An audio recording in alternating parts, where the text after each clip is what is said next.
আসসালামু আলাইকুম।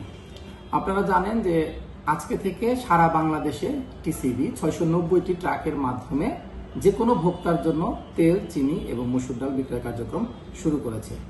ঢাকায় 50টি, চট্টগ্রামে 20টি, অন্যান্য বিভাগীয় সদরে 10টি করে, এছাড়াও অবশিষ্ট যে 56টি জেলা সদর রয়েছে প্রত্যেকটি জেলা সদরে 10টি করে, মোট 690টি খোলা ট্রাকের মাধ্যমে পণ্য বিক্রয় অব্যাহত শুরু করেছে আজকে থেকে।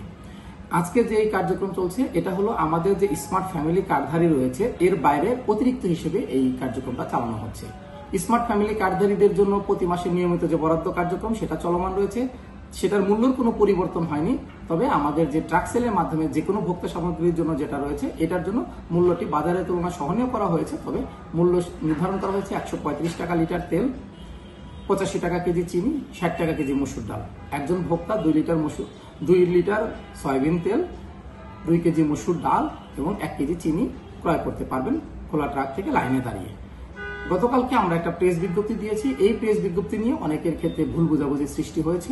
আসলে স্মার্ট ফ্যামিলি কার্ডধারী নিম্ন আয়ের পরিবারের জন্য যেই পণ্য মূল্য সেটার কোনো পরিবর্তন হয়নি। সেটা 100 টাকা লিটার তেল, 70 টাকা কেজি চিনি এবং 60 টাকা কেজি মসুর ডাল, সেটার মূল্য অপরিবর্তিত রয়েছে।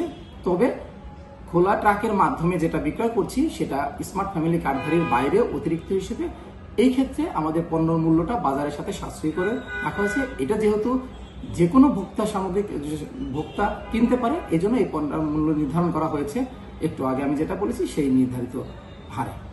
ধন্যবাদ সবাইকে।